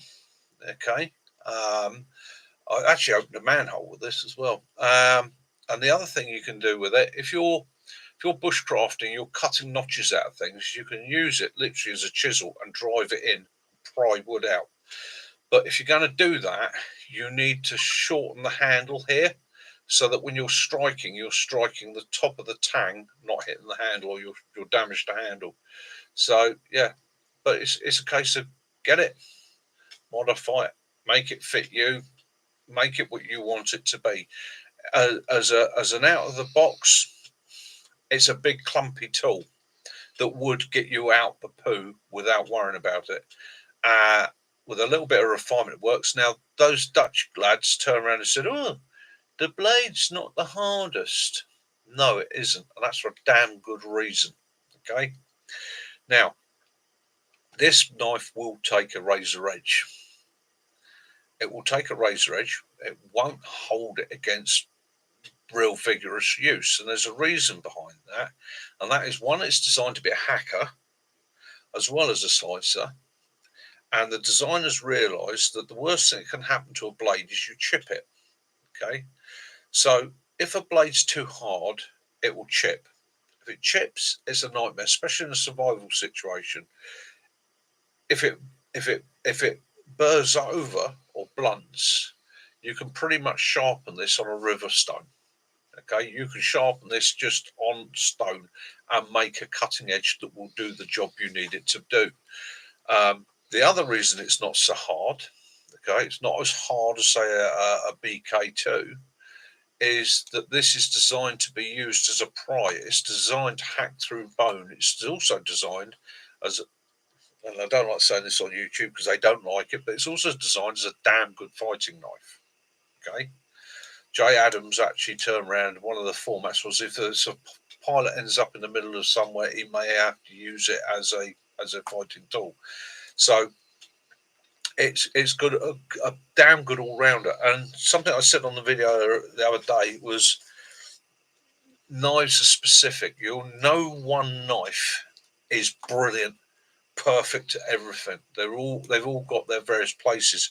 If I want fine, super hard laser edges, I only really want that on things like scalpels, in which case I'm going to have a scalpel. Okay, so I combine that knife usually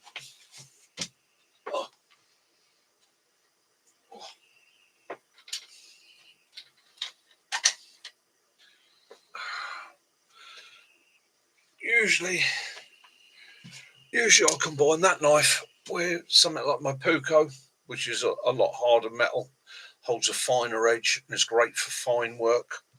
Or what I suggest for a lot of people is a Mora. Mora will do the fine work for you. It will hold an edge. Yeah, it's like a little scalpel, that thing, and that is the beast. Okay, I felled trees with that. Okay, I felled trees, built rafts, taken limbs off of things. I've cleaned prey, dug holes, dug fire pits, built shelters, camps, all sorts of that, and it's never ever let me down. I have dinked the edge a number of times. In actual fact, I've got a dink about halfway down that I can just about see it with naked eye, and I leave it there to remind me just to be a bit more careful. And that was actually a nail, and I ended up cutting through the nail. That was hacking my way through a piece of fence post. So yeah, if and they're out of product. They you can still get them through J Adams. The MOD has ceased to issue them. So companies like J Adams will carry on manufacturing them, but the price is going to start going up. Through the MOD surplus suppliers, they're going to run out. They're not going to be there. So again, if you can find one, hang on to it, because their value, like anything like that, is just going to go up and up and up and up and up. That's one of you in Norway. Yeah, that's the one you got me in Norway.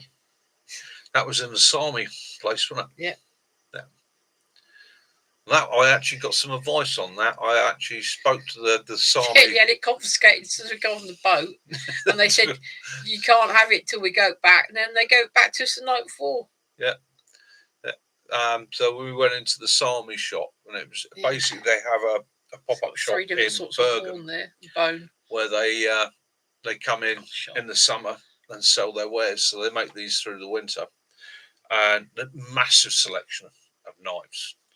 And I said, I want to speak to somebody. I said, what is the knife that a Sami man will carry every day? And they pulled one of those out and went, that does everything you need to do. And as he said, it's a bit uncomfortable. The guy looks at you, goes, yeah, everything from gelding the reindeer to meat preparation, cutting time. Yeah, and they got some real wallopers as well, some quite big knives. But that I bought him as a gift for a 30th wedding anniversary. Yeah.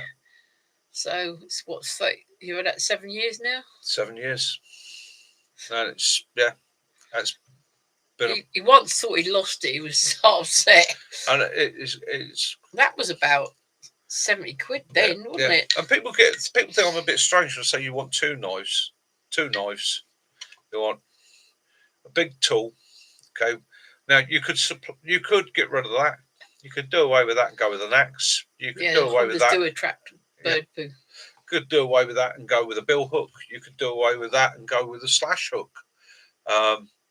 There are many other tools, but the one you are going to need to carry, the one you are going to want with you, the one you're going to get most use out of, is your little blade. Yeah, I've got a Puko that you made me. Yeah, that's the one you're going to use for doing bits of cordage, doing your food, doing all that sort of thing with. And again, for everyday use, little penknife. Okay, a good. I mean, 20 quid, Swiss Army. Yeah, can't go wrong with it. Yeah, Stuart, you're right. Yeah, bit of paracord, inner tube, and some tools, and yeah.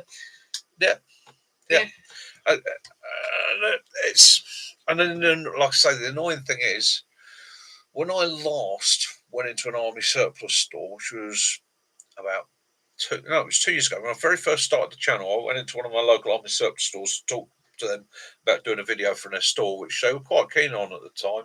Sent them an email, never got back to me, so I never bothered going back.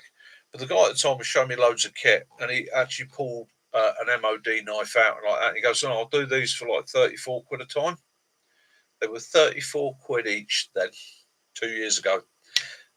You'd be hard pushed to find one for under sort of 80 to 90 pounds now. And that's what I mean. They're becoming harder to get. And as they're becoming harder to get, that price is going up and up and up and up and up. I know one of you out there somewhere has got a box with about 5 of these sat in it. you set on them, because 10, 15 years time they're going to be worth a premium. Oh.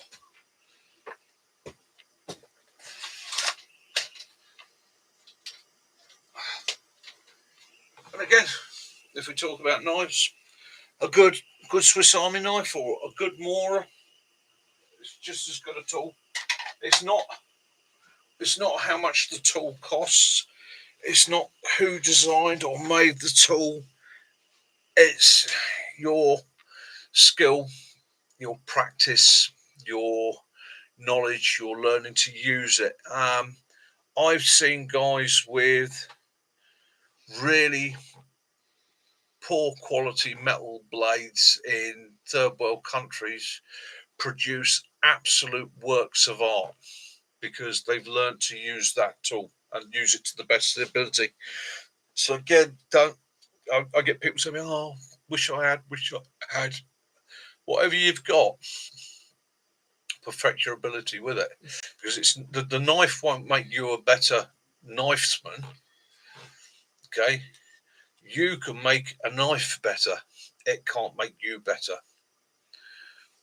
Yes, TJ is something I'll be continuing. As I said, I'll be doing some on nettles and other things you like to forage in your garden, in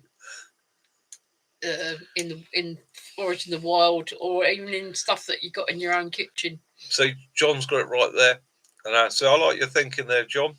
Yeah. See, it's Swiss Army knife, okay, Pioneer Daily, and a revolver. My friend in America, man after my own heart, a revolver. Okay, can't go wrong with a. What revolver do you carry? That's interesting to me because I'm a revolver fan. We were looking through some old pictures recently, and when I disposed of my firearms license, one of the things I let go was my Colt. I had a Colt, a 44 Colt black powder cap and ball revolver. I know yours isn't going to be cap and ball, obviously, but yeah, I love that thing, and that used to get a lot of use on the military ranges by guys. I'd take it along as an interest thing. They'd be doing sinks and glocks, and then I'd pull that out, and literally everybody go, "Wow, was Johnson having a cabbie, Mick?" Officially, no. Officially, I never let anybody fire my Colt. Yeah, for 200 DS. Oh, yeah.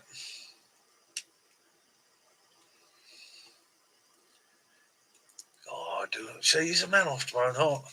It's a lever gun. So if you're going to go to lever gun, 45-70, yeah, long Colt. Stops most things. Yeah. I had a play with a 45-70 long Colt for a while on a lever. That was it was a Henry. Yeah, and that, by golly, that makes a man of you. 357. Yeah. Yeah. Well, he's got the wallop and the stopping power there. You've got no problems there.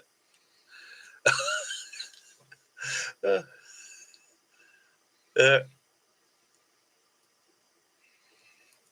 Like TJ, looks like you've got it covered. Two air rifles, stacks of knowledge, and a Belgian Malinois. That Belgian Malinois, a loaded Belgian Malinois, I'm not going to argue with.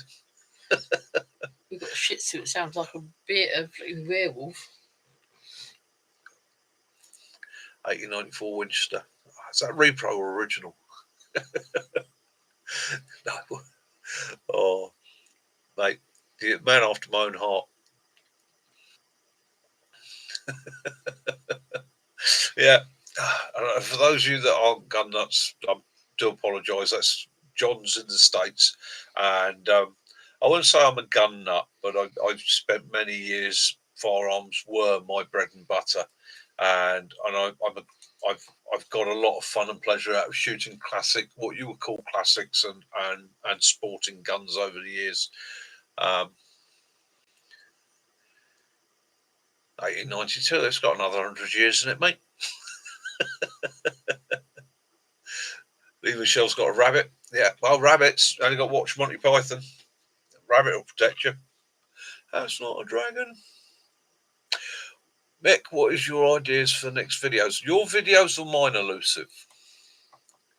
Because where you are down there, Elusive, at this time of year, if I was you, I'd be taking a walk up into Wistman's Wood and doing a video now that the wood's changing colour.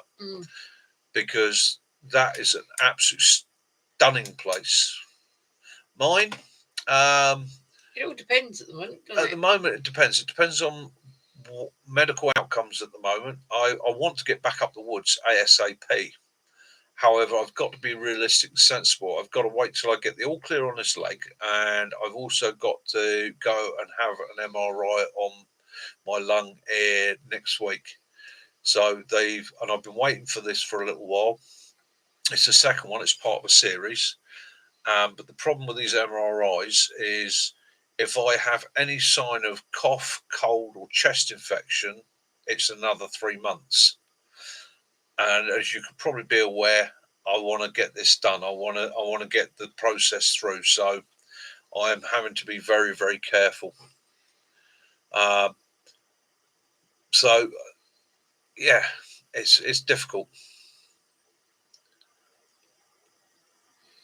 That'd be nice to see. Yeah, it'd be nice, John. Yeah, do it, mate. Do it. You've got, well, at the moment 21 on here that will definitely be watching your video, liking and subscribing. Gary, old school, like the Sterling. Yeah, yeah, can't really beat good old SMG. Sterling, like that, good tool. MP5, MP5K, HK53. They're some of my favourite tools. Yeah, that would be good, John. We'd look forward to seeing that. So this time of year, I normally do a bit on fire lighting because you're starting to come into that season. I always feel autumn, bonfires, fires, and all the rest of it. Some of the guys have beaten me to it. I'm normally one of the first ones to start doing birch bark, but if you look back on my system, the last 2 years, every autumn I've done birch bark fires and then gone into basic fire lighting and all the rest of it for the winter. And that is not for the guys that have seen my videos, then that's fine. But it's for new people. It's for, with YouTube, I always tend to think to myself that there's somebody out there somewhere going, how do I? And they're going to come across your videos and your channels that way. But yeah.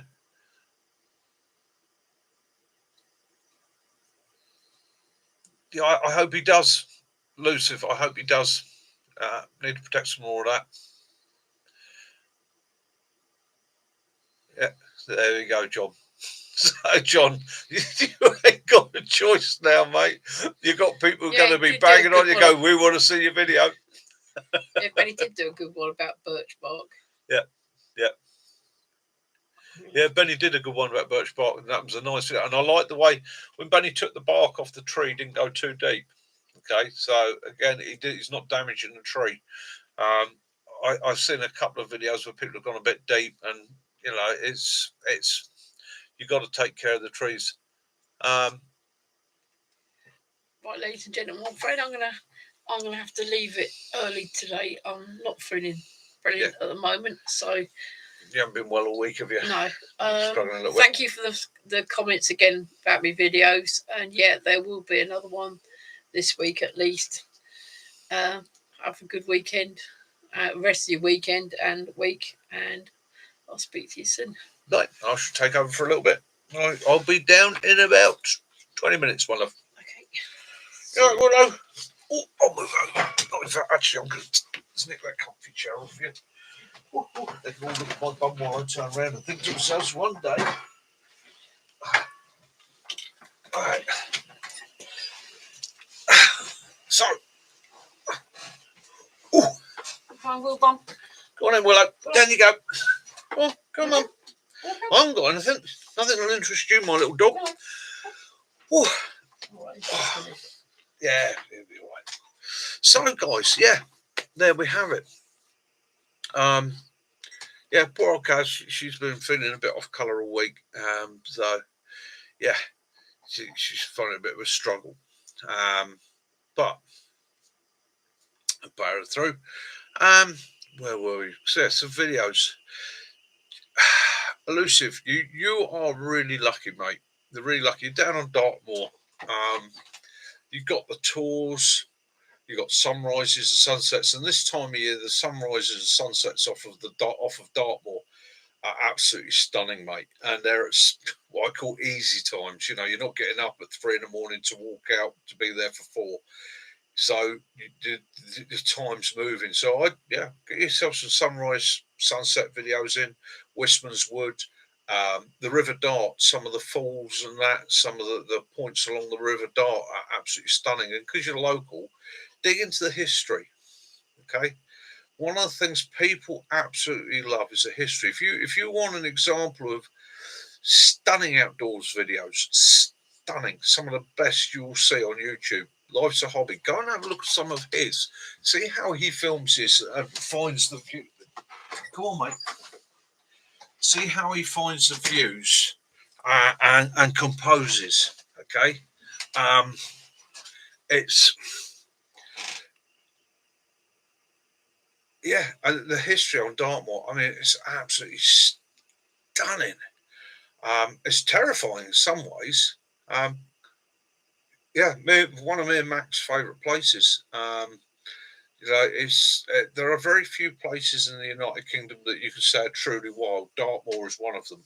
You know, you can walk 20 minutes from the road in Dartmoor and lose your life quite easily. And a lot of people that aren't used to being on the moors don't realise how dangerous a place it really is. There are everything from falling down tin mine shafts or mine shafts to walking off of cliffs, falling into holes, bogs. So it is quite a dangerous place to be. So it has to be shown a level of respect. So there's an idea for you. So you're a local lad, you're down there. I mean, me and Mac were saying this just the other week. If we lived local to that, we'd be up there every week filming, and we would cover everything from environment, the beauty, the sunrise, the sunset, the risks, the threats, the dangers. Because again, if you've got a channel and you're in that area, it's not a duty, but one of the things you can give people is where to go, what to look at, what's local to me, what's down the road, what are the best viewpoints, what's the best place on Dartmoor to go and watch sunrise or a sunset. Where do you want to be careful? Would you walk across this area? Is it a peat bog? You know, you can start sharing that information, and people like that because it helps them to engage. So that's what I look at. No, Janet, you take care, sweetheart. Have an absolutely stunning week. That's what I'd be looking at, mate. And like I say, places like Wistman's Wood now, autumn. That is pretty much the oldest oak woodland in the British Isles, and it's going to be changing colour soon. And it's a beautifully stunning place.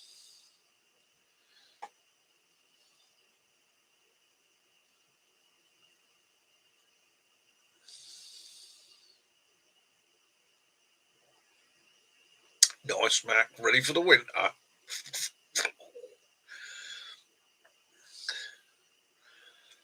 Elusive. Right, we all get stuck sometimes. I don't think there's one creator on here that at some point or other doesn't sit there and go, what do I do next? Yeah. Sometimes I literally will pack the camera, a brew system, a couple of brews, something to eat, and just go for a walk. And it will just come to me when I'm out there.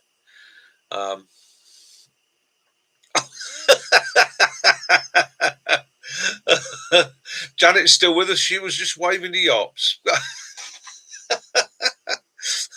Sorry, Janet. Yeah. Birch bark containers. Yeah, do that. Welcome back, Janet. You're more welcome, Janet. You're my smiley friend. I enjoy your videos so much. You you enthuse. When I watch Janet's videos, one of the things I get back from that, I can see the pleasure she gets from being out there, the fun she has, and that again, that's an energy. You pick up on it. It's one of the things you want. Is uh, there, there, there are a lot of videos which can be quite boring. You know, it's like here I am, here's the woods, here's the fire, the rest of it. When you see somebody who's really enthusiastic and really enjoying themselves, got a big grin on their face, they're enjoying the weather, they're enjoying the environment, they're laughing, and that's infectious. That's what draws people in. She does do really, really, really well. I enjoy her videos. Yeah, yeah. Like Lee Michelle said, always happy. You know.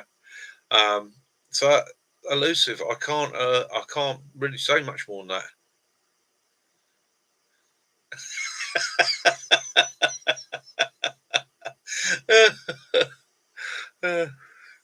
No, Janet.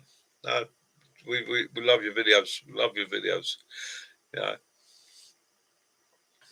Yeah, she does.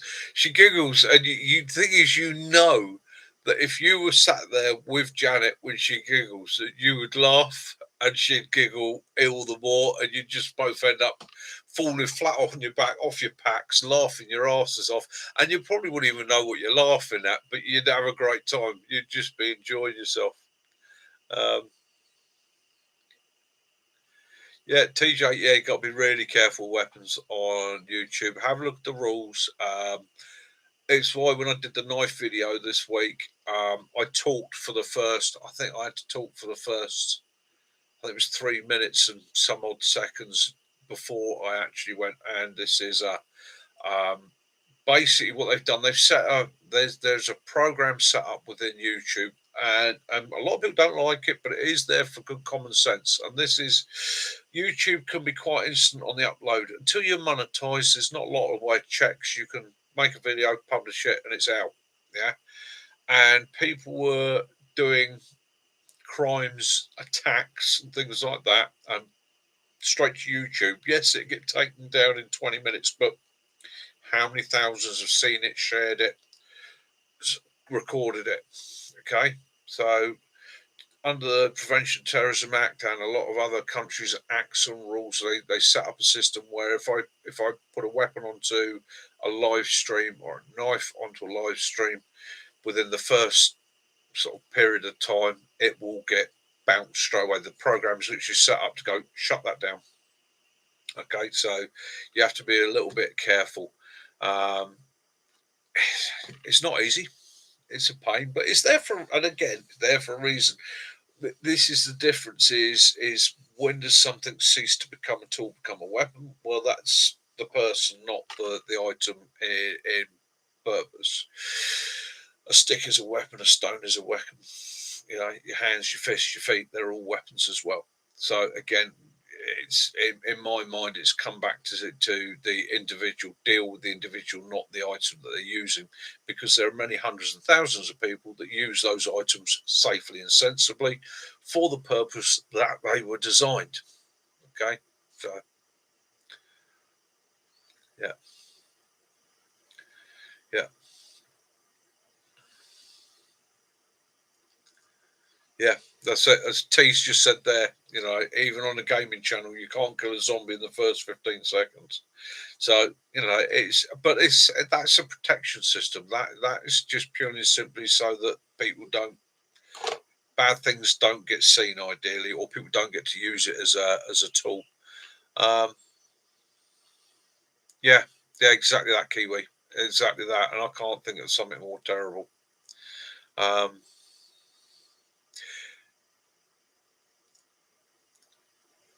yeah, I mean, TJ, you can do a video like I did with my shotguns. Okay, so I couldn't fire it, hunt with it, or do anything like that with it. So I start the video by talking about what I'm going to show you, why I'm going to show it to you, and then in a closed environment, just didn't glorify it, didn't talk about war or any nasty things. It just keep it practical, keep it clean.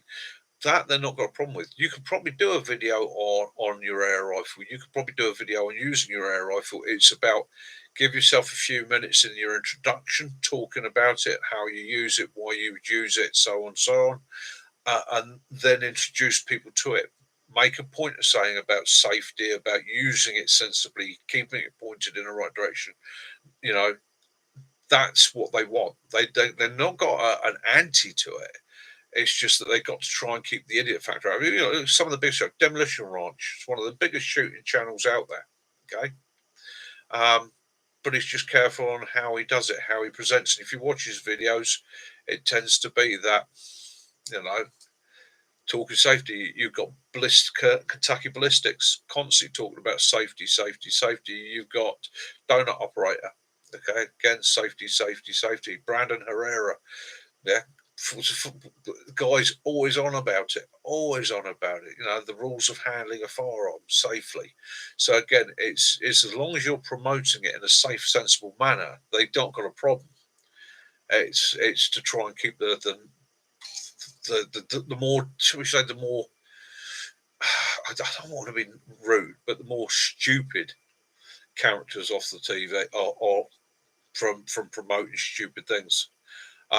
And then you've only got, if you want to giggle, you've only got a Brandon Herrera, a Donut Operator, both do Darwin videos and that on a regular basis and see what some idiots have done to themselves in the past. Yeah. El Croc, good evening.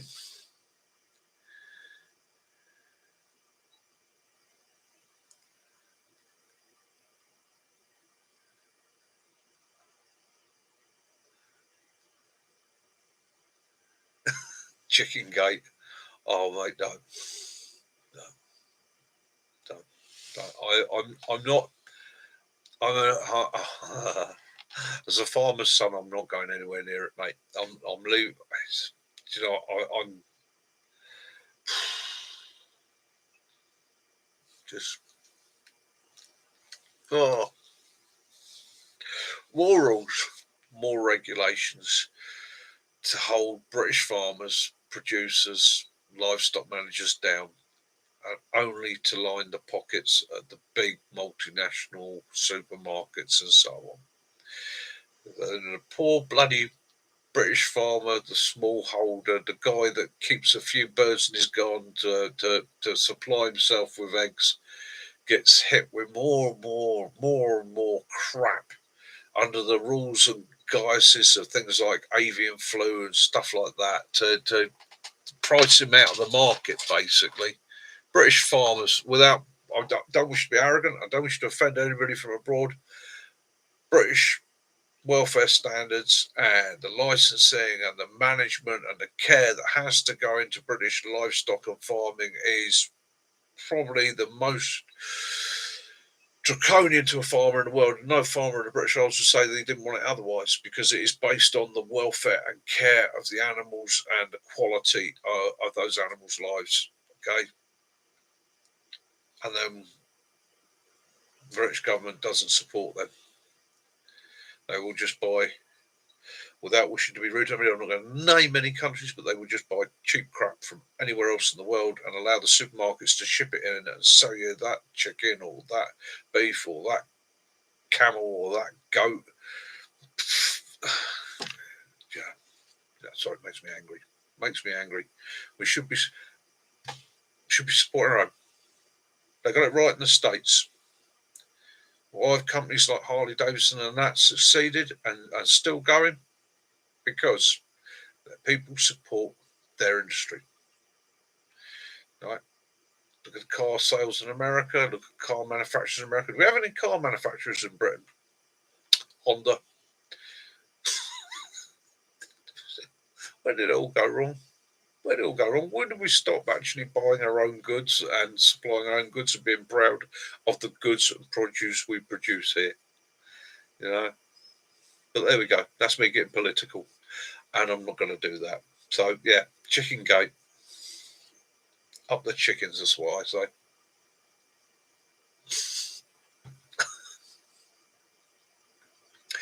Ray, not a problem, mate. Have a good one. Have a good one. we're winding up now. Anyhow, I've got a bit political. I've got me rant on. I'm sorry about that, guys. I do apologise. I shouldn't rant about it. I grew up in a generation where I could see and buy. My first cars were all British cars, British Leylands, Morris Towels, things like that. They weren't the greatest, but they were British. They were made here. They were made by people in factories in my country, and I was proud of them. But there we go.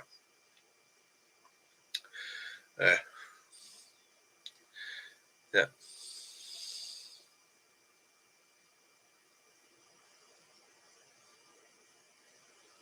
Our farmers are going through hell at the moment, TJ.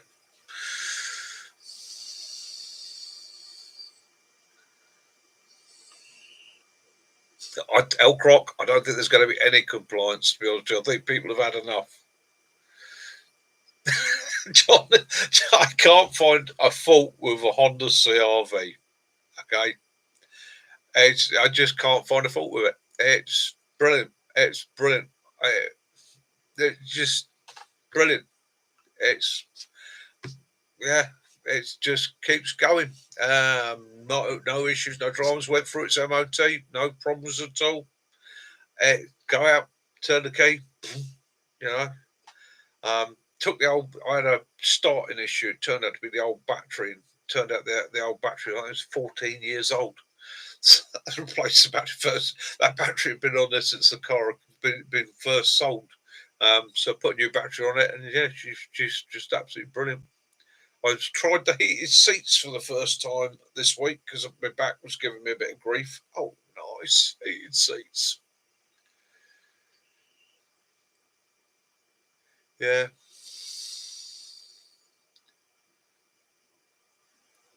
yeah, it's yeah. No night, Lee. No night, Stealth. Guys, take it easy. That's what the Windows for, John. Uh, TJ, all right, mate. One last question. Is there a piece of kit you have your eye on that you wish to purchase?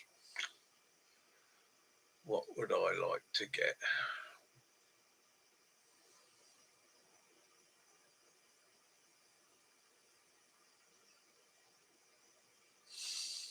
Hmm.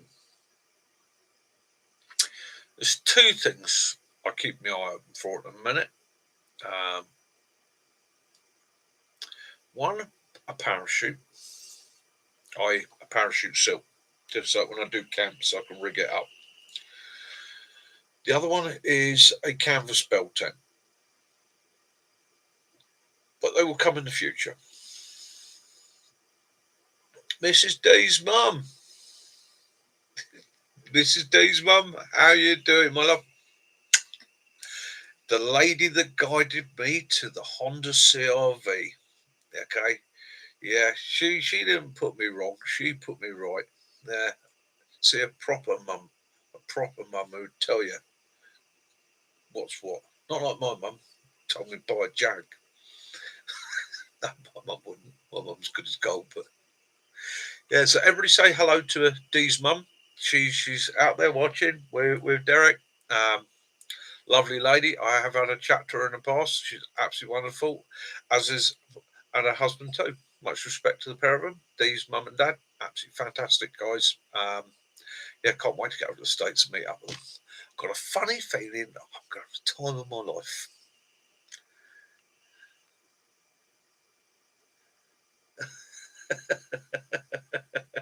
Oh yeah, and of course the USMC tarp, yeah, in Marpat. Got to be, it's got to be one of the things you got to have.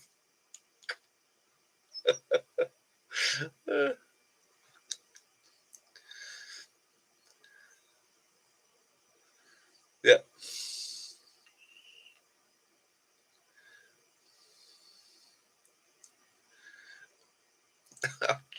Cheers, TJ.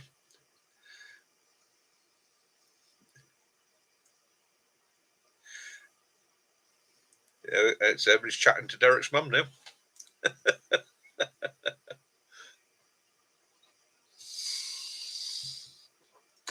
Derek's mum's lovely, absolutely lovely.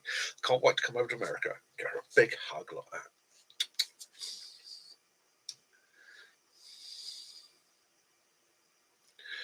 World War II pistol belts, yes. Yeah, they're oh, having the sir,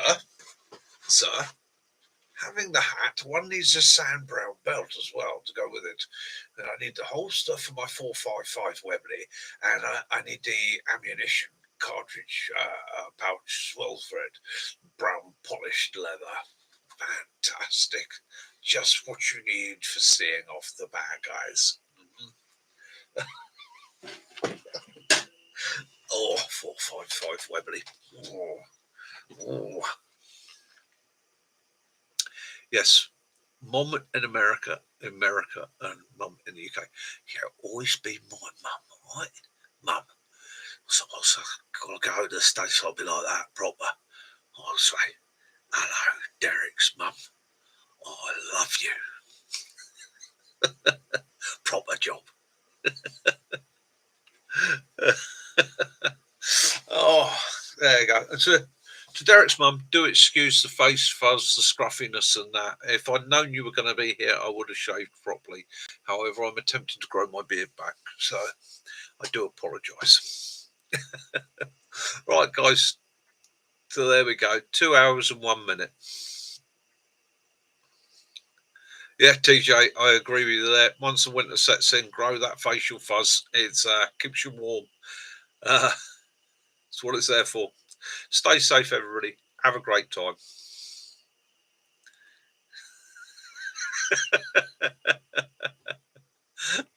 No, everybody. Stay safe. Have fun. Look after yourselves. Be good. Get outdoors. Have your adventures if you get the chance. But above all, stay safe. To those people in America that have been hit with the floods, Storm Helena, yeah, guys, our thoughts, prayers from the UK are with you. Yeah, I can't say how devastating it is to see that, and also to be here and not be able to help. It's just, yeah, what's happened there was absolutely heart wrenching. Yeah, nothing more I can really say than that. So, wherever you are in this world, and especially those that have been hit by problems like the floods and that, know you're loved. Know you're loved. Yeah, stay safe, get outdoors, have your adventures. Love those you do, hug them close. Forgive those you don't.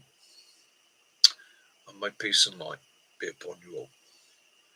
Till we chat again next time, this is Mickey, Hampshire Outdoors and Survival, the lovely Kaz, Willow, and Maroon Mac. Have a great week, guys. Mickey out.